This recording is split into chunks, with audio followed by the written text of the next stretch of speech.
नमस्कार, मैं हूं मृत्युंजय कुमार झा और अगले आधे घंटे तक कमोडिटी मार्केट पर सबसे बड़ी कवरेज जारी है। और आज हम शुरुआत करेंगे गोल्ड से, क्योंकि गोल्ड का मार्केट 49,000 रुपए के ऊपर पहुंच चुका है, 49,000 के ऊपर पहुंच चुका है।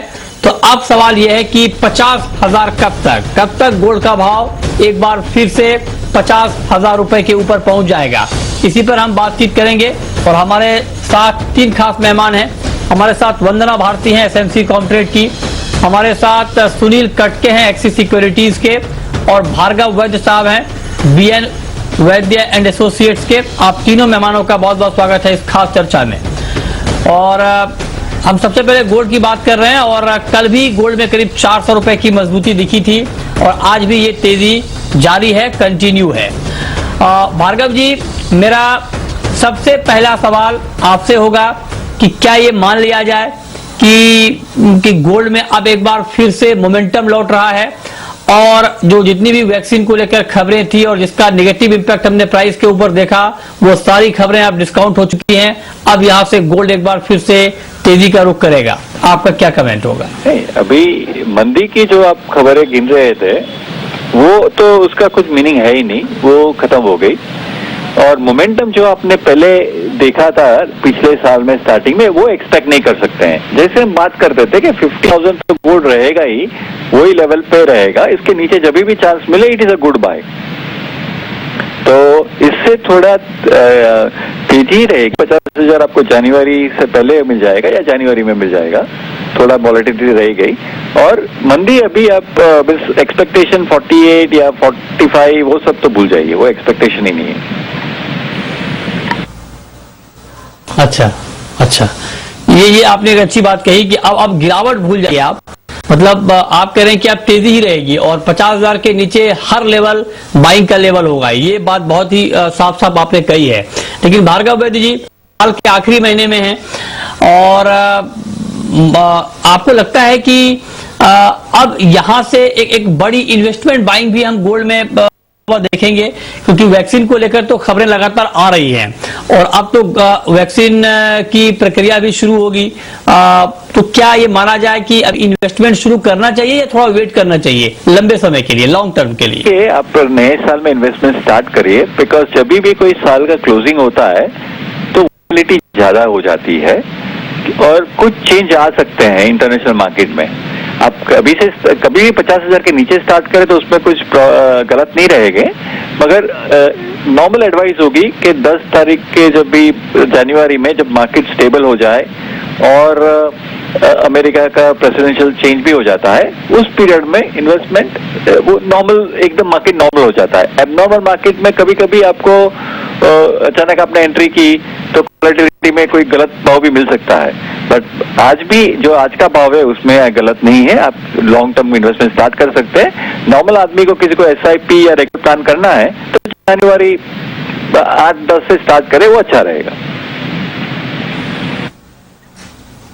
अच्छा, तो आप कह रहे हैं कि नए साल के शुरुआती हफ्ते में 10 जनवरी के आसपास भी आप गोल्ड में निवेश कर सकते हैं। तो आप कह रहे हैं कि साल का आखिरी महीना ज्यादा वोलेटाइल होता है, लिहाजा नए साल आप इन्वेस्टमेंट शुरू करेंगे तो ये आपके लिए फायदे का सौदा होगा। सर भार्गव जी, अब चूंकि आपने नए साल का जिक्र छेड़ दिया है सर, तो अब मैं आपसे जानना चाहता हूँ कि नए साल में गोल्ड का क्या टारगेट होगा आपका, मतलब पूरे साल के लिए? वो तो मैं अभी 2021 में मैं इतना इस पे अप्लाई अपना माइंड भी नहीं किया है, तो थोड़ा हमको भी वर्किंग करना पड़ता है। आपके जरा हर एक फोन पे हम जवाब नहीं दे सकते, आप तो बड़े एक्सपर्ट है।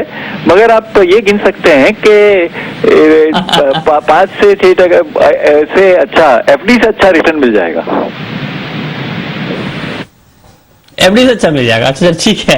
अब मैं आपसे आगे भी जब आप माइंड में इसको आप गुना भाग कर लेंगे तब मैं आपसे और पूछूंगा। आप सर बने रहें और बहुत अच्छा आपने बताया कि गोल्ड में आगे क्या होने वाला है, लेकिन ट्रेडिंग के पॉइंट ऑफ व्यू से अब गोल्ड में क्या होगा ये भी जानना बहुत जरूरी है। और ये बताने के लिए भी हमारे साथ दो एक्सपर्ट हैं, सुनील कटके हैं और वंदना भारती जी हैं। सुनील जी बताइए, ट्रेडर को इस भाव पर गोल्ड में क्या करना चाहिए? मृत्युंजय जी, मुझे लगता है मिक्स्ड न्यूज है एट द मोमेंट। एक तरफ डॉलर 2.5 साल के लोएस्ट पे ट्रेड कर रहा है और दूसरी जगह ये न्यूज आ रही है कि ट्रंप एडमिनिस्ट्रेशन जो है अभी मिड ऑफ दिसंबर से वैक्सीन डिस्ट्रीब्यूशन शुरू कर देगी। तो अल्टीमेटली एक मिक्स्ड रिस्पांस है। तो लॉन्ग टर्म तो पॉजिटिव है, बट मुझे लगता है कि टेक्निकल फ्रंट पे देखें, वेरी शॉर्ट टर्म व्यू अगर देखें तो $80 का एक अप्रिसिएशन हमने लास्ट 2 से 3 दिन में देखा है। तो मुझे लगता है एक छोटा सा टेक्निकल पुल बैक जरूर प्राइसेस में देखने को मिल सकता है। अभी तकरीबन $1833-34 पे ट्रेड कर रहा है। जब तक ये $1850 का रेजिस्टेंस नहीं तोड़ता है तब तक एक पॉजिटिव बायस, एक स्ट्रॉन्ग पॉजिटिव बायस नहीं बनेगा। तो मुझे लगता है डे ट्रेडर के लिए एक 300 से 400 रुपए एक डिप जरूर देखने को मिल सकता है। तो 49,180 200 के रेंज में एक बार सेल इनिशिएट कर सकते हैं। मेरे ख्याल से हाजिर भाव वही चल रहा है और 49,310 का एक स्टॉप लॉस छोटा सा मेंटेन करके चलें और पहला टारगेट 49,000 का और दूसरा टारगेट 48,850 का देखने को मिल सकता है। अच्छा वंदना जी, आपका क्या व्यू होगा? आप इंट्राडे ट्रेडर के लिए, जो इंट्राडे में ट्रेड करना चाहते हैं, उनके लिए आपका सुझाव क्या होगा? क्या करना चाहिए उनको गोल्ड में? मृत्युंजय जी, मुझे लग रहा है कि थोड़ा सा जो अपसाइड है वो यहाँ पे कंटिन्यू रह सकता है, क्योंकि डॉलर इंडेक्स में जो शॉर्ट बिल्डअप हुआ है वो रिकॉर्ड एक शॉर्ट बिल्डअप हुआ है। यहाँ पे हम देख रहे हैं कि 92 से भी नीचे ये आ गया है। मेरे ख्याल से थोड़ा सा अपसाइड यहाँ पे हो सकता है। हालांकि ओवरऑल बाद में एक रेजिस्टेंस फेस कर सकते हैं कमोडिटी करीब 49,600 के करीब। तो करंट मार्केट प्राइस से भी बाय करते हैं तो मुझे लग रहा है कि एक बार 49,600 से 49,580 तक का जो एक रेंज है वहां तक का एक प्रॉफिट टारगेट यहाँ पे रखिए और स्टॉप लॉस मुझे लग रहा है कि यहाँ पे 49,000 का लगा के चलना चाहिए। ठीक है, तो ये बात हो गई गोल्ड की। अब हम बात करते हैं सिल्वर की, चांदी की। और चांदी में इस वक्त अगर हम देखें तो एमसीएक्स पर चांदी का मार्च वायदा 230 रुपए ऊपर है, 63,550 के ऊपर है। भार्गव जी, चांदी पर आपका नया आउटलुक क्या है? अब चांदी जैसे हमने पहले भी कहा था कि वॉलेटाइल रहेगी। अभी मंथ है, ईयर एंड में ज्यादा कुछ फर्क नहीं पड़ेगा। ये लेवल पे इन्वेस्टर के लिए फॉर लॉन्ग टर्म बेसिस नहीं करना चाहिए, वो नेक्स्ट ईयर में एक रुझान देख के करना चाहिए। मगर आप एक्सपेक्ट भी नहीं कर रहा हूं कि चांदी वापस 58 अभी हो जाएगी। चांदी का भी जैसे अपने अच्छे न्यूज कुछ आ रहे हैं वैक्सीन और इकोनॉमिक है, उस हिसाब से सभी मेटल में थोड़ी तेजी है तो चांदी में भी आ रही है। बट जो लास्ट ईयर का मोमेंटम देखा ऐसा भी नहीं मिलेगा और चांदी में आप वेट कर सकते हैं लॉन्ग टर्म इन्वेस्टमेंट के लिए कि एक आध डिप जैसे पहले भी देखा था आपको और एक मिलेगा। I would be on sidelines for silver. हाँ ठीक है, तो ये चांदी पर एक सटीक राय आपके लिए कि आपको चांदी में भी क्या करना है। बहुत शुक्रिया भार्गव जी आपका हमारे साथ जुड़ने के लिए, गोल्ड और सिल्वर के ऊपर अपना व्यू देने के लिए। आपका क्या कमेंट होगा वंदना जी, चांदी में ट्रेडिंग के पॉइंट ऑफ व्यू से क्या स्ट्रैटेजी अभी बनानी चाहिए? काफी रिस्की ट्रेड यहाँ पे रहता है चांदी में और मुझे लग रहा है कि आज इसने गैप अप ओपनिंग दिया है, थोड़ा करेक्ट होता है तभी यहाँ पे मैं बाइंग रिकमेंड करूंगी। मुझे लग रहा है कि 63,100 के करीब बाई करना चाहिए, 63,800 का टारगेट रखना चाहिए। स्टॉप लॉस यहाँ पे 62,800 का यहाँ पे लगा के चलना होगा और जो टारगेट है मॉडरेट रखना होगा, क्योंकि बेस मेटल से भी यहाँ पे थोड़ा सा यहाँ पे जो रैली है वो स्लगिश दिख रही है फिलहाल। ठीक है, तो ये राय आपकी है चांदी पर कि क्या करना चाहिए। कटके जी, पोजिशनल ट्रेडर को क्या चांदी पर अभी ध्यान देना चाहिए क्या, और उसके कुछ पोटेंशियल आप देख रहे हैं क्या मार्केट में? मृत्युंजय जी, मुझे लगता है पोजिशनल ट्रेडर को थोड़ा वेट करना चाहिए। चांदी मुझे लगता है कि एनीथिंग क्लोज टू 58,000 टू 60,000 एक डिसेंट टाइम फ्रेम के लिए एक डिसेंट एंट्री लेवल माना जा सकता है। चांदी जैसे मैंने पहले भी बताया था कि गोल्ड के मुकाबले 5 गुना छोटा मार्केट है अगर हम इंडस्ट्रियल कंजम्पशन और प्रेशियस मेटल डिमांड के फ्रंट पे देखते हैं, और वो ज्यादा इंफॉर्मेशन को तेजी से रिएक्ट करता है। और मुझे लगता है कि 63,600 का अभी भाव चल रहा है, तो 3,000 4,000 का करेक्शन यहाँ पे देखने को मिल सकता है। तो 60,000 या 58,000 के रेंज में एक डिसेंट एंट्री मानी जा सकती है। और मुझे लगता है इससे 3 से या 6 महीने के दौरान फिर से 65 से 66,000 का लेवल देखने को मिल सकता है। फिलहाल इन्वेस्टर को एक लोअर लेवल पे बाइंग के लिए वेट करना चाहिए। अच्छा, इन्वेस्टर को लोअर लेवल पर बाइंग के लिए थोड़ा वेट करना चाहिए, ये आपकी राय चांदी के ऊपर है पोजिशनल ट्रेड के पॉइंट ऑफ व्यू से। छोटा सा ब्रेक लेंगे, लेकिन ब्रेक के बाद आपको बताएंगे कि क्रूड में, मेटल में और एग्री मार्केट में आपके लिए कहां पर कमाई के मौके बनेंगे। छोटा सा ब्रेक, तुरंत लौटते हैं।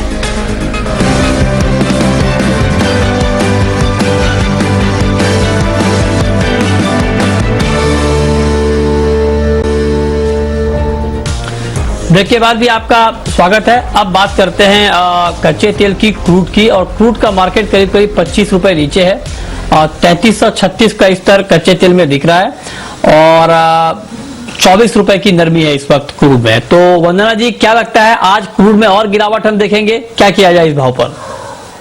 जी मृत्युंजय जी, मुझे लग रहा है कि वैक्सीन का न्यूज थोड़ा सा यहाँ पे डिस्काउंट हो गया जब हम लोगों ने अपसाइड आते हुए देखा था।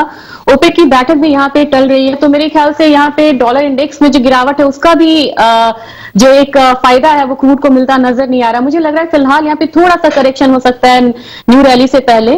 तो 3280 तक के स्तर के लिए यहाँ पे मैं करंट मार्केट प्राइस पे सेलिंग ही एडवाइस करना चाहूंगी और मुझे लग रहा है कि इस पोजीशन के लिए 3350 रुपए का एक बार स्टॉप लॉस लगा के चलना चाहिए। अच्छा, आपका क्या कमेंट होगा कटके जी, क्रूड में आपके हिसाब से क्या ट्रेड लिया जाए? अच्छा मृत्युंजय जी, मुझे लगता है कि मेरा व्यू थोड़ा विपरीत है। मुझे लगता है कि जो डॉलर इंडेक्स में वीकनेस है उसका सपोर्ट शायद क्रूड को और एक्सटेंड हो सकता है। और जो ओपेक की मीटिंग चल रही है जहां पे 2 मिलियन बैरल पर डे का जो प्रोडक्शन है वो बढ़ाने की जो डिसीजन है वो कंसेंसस आ नहीं पा रही है। तो जब तक ये प्रोडक्शन ईज आउट करने का डिसीजन नहीं आ जाता है तब तक क्रूड ऑयल के प्राइसेस को थोड़ा सपोर्ट मिल सकता है। तो टेक्निकल फ्रंट पे मुझे लगता है कि 3320 के रेंज में अगर आता है तो बाई करना चाहिए। 3290 का एक स्टॉप लॉस मेंटेन करके चलें और 3380 तक का एक डे पर्सपेक्टिव से टारगेट लिया जा सकता है।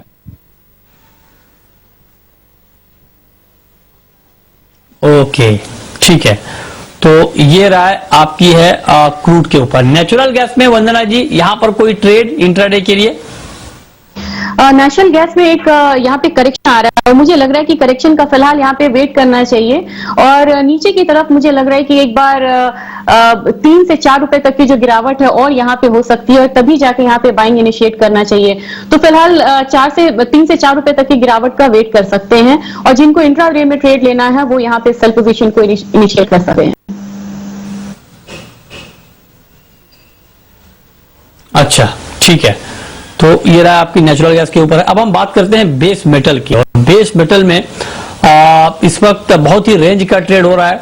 Aluminium, zinc, lead. एल्यूमिनियम में मामूली गिरावट है लेकिन लेड और जिंक में मामूली बढ़त, एक रेंज बाउंड ट्रेड ही आप कह सकते हैं कि इस वक्त दिख रहा है। और इसके अलावा निकल में करीब 0.5% की कमजोरी है और कॉपर का भाव मामूली बढ़त के साथ 89 के आसपास ट्रेड कर रहा है।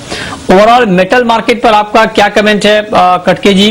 और आज के लिए आपकी टॉप पिक बेस मेटल्स में क्या है? जी, मुझे लगता है ओवरऑल मार्केट में जो पॉजिटिविटी है, सारे कमोडिटीज डॉलर डिनोमिनेटेड हैं, तो वीकर डॉलर का एक हमको सपोर्ट जो है सारे बेस मेटल पैक में देखने को मिल रहा है, जिसकी वजह से मोस्ट ऑफ द मेटल्स जो है अपने मल्टी ईयर हाई पे हैं। स्पेशली कॉपर अपने 7 साल के हाईएस्ट लेवल पे ट्रेड होते हुए नजर आ रहा है। और इवन जो अभी कोविड रिलीफ पैकेज के पे भी मुझे लगता है कहीं ना कहीं एक पॉजिटिविटी है में सपोर्ट मिलेगा इकोनॉमी में। और इवन चाइना के जो डेटाज हैं और जो कर रहा है चाइना, उसमें इजाफा हमको नजर आ रहा है, तो उसका सपोर्ट जो है हमें देखने को मिल रहा है। तो पिक ऑफ द कमोडिटी में टेक्निकल फ्रंट पे मुझे लगता है कि एक प्रॉफिट बुकिंग जो है मुझे लगता है कि देखने को मिल सकता है कॉपर में। तो आज के लिए मुझे लगता है कि 590 के रेंज में कॉपर में एक सेल इनिशिएट किया जा सकता है और 592 का एक स्टॉप लॉस मेंटेन करके चले और 583 तक का एक लेवल जो है ऑन द डाउन साइड देखने को मिल सकता है।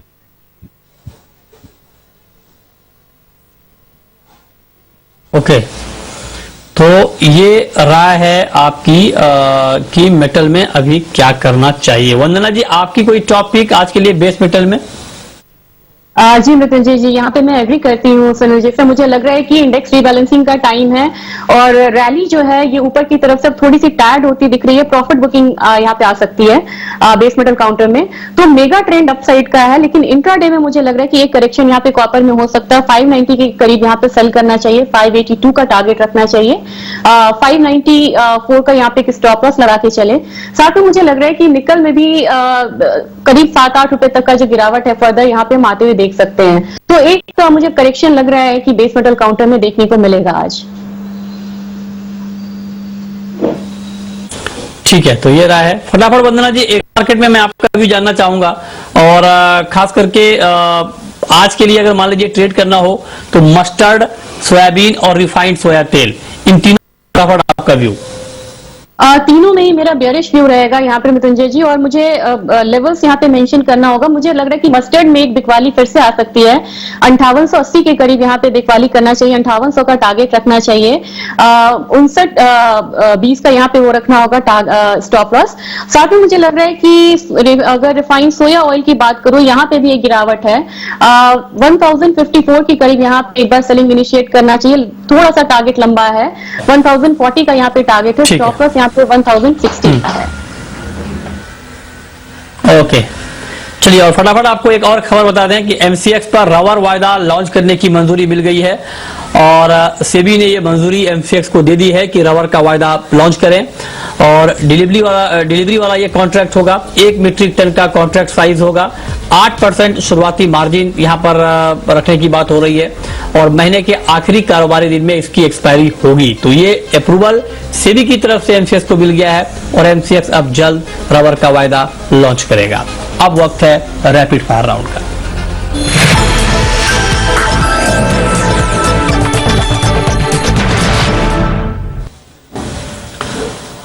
वंदना जी, आपकी पहली रैपिड फायर कॉल। गोल्ड में बाइंग रिकमेंड करना चाहूंगी। मुझे लग रहा है कि 49,200 पे बाय करना चाहिए, 49,600 का टारगेट रखना चाहिए, स्टॉप लॉस यहाँ पे 49,000 का होना चाहिए।